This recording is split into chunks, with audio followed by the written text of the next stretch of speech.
جو عورتیں اپنے بچوں کو دودھ نہیں پلاتیں ان کے لیے جہنم میں کون سی سزا ہوگی؟ زانی مرد اور زانی عورت کو کیا سزا دی جائے گی؟ انسنی باتوں کا دعویٰ کرنے والے لوگوں کو کیا سزا دی جائے گی؟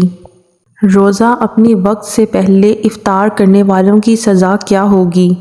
جب نبی پاک صلی اللہ علیہ وآلہ وسلم کو جہنم کا نظارہ کروایا گیا تو انہیں اچانک ایسے مرد اور عورتیں نظر آئیں جن کی بانچھیں پھٹی ہوئی تھیں۔ نبی پاک صلی اللہ علیہ وآلہ وسلم نے پوچھا کہ یہ کون لوگ ہیں؟ تو آپ کو بتایا گیا یہ وہ لوگ ہیں جو کہتے کچھ تھے اور کرتے کچھ تھے۔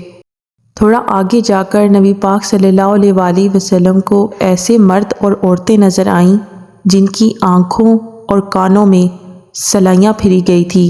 نبی پاک صلی اللہ علیہ وآلہ وسلم کے پوچھنے پر انہیں بتایا گیا کہ یہ وہ لوگ ہیں جو اندیکھی اور انسنی باتوں کا دعویٰ کیا کرتے تھے۔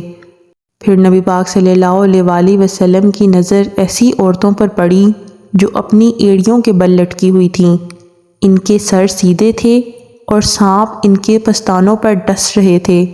تو نبی پاک صلی اللہ علیہ وآلہ وسلم نے پوچھا کہ کون لوگ ہیں؟ تو انہیں بتایا گیا کہ یہ وہ ہیں جو اپنے بچوں کو دودھ نہیں پلاتی تھیں۔ تھوڑا آگے جا کر نبی پاک صلی اللہ علیہ وآلہ وسلم کو ایسے لوگ نظر آئے جو ایڑیوں کے بل لٹکے ہوئے تھے، ان کے سر سیدھے تھے، جو تھوڑا پانی اور کیچڑ چاٹ رہے تھے۔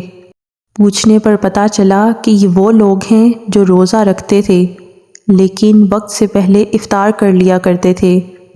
تھوڑا آگے جا کر ایسے مرد اور خواتین نظر آئے جن کی صورت بے حد بری اور ان کا لباس بہت بڑا تھا، ان سے سخت بدبو آ رہی تھی جیسے بیت الخلاء کی بدبو ہوتی ہے۔ تو پوچھنے پر پتہ چلا کہ یہ زانی مرد اور زانی عورتیں ہیں۔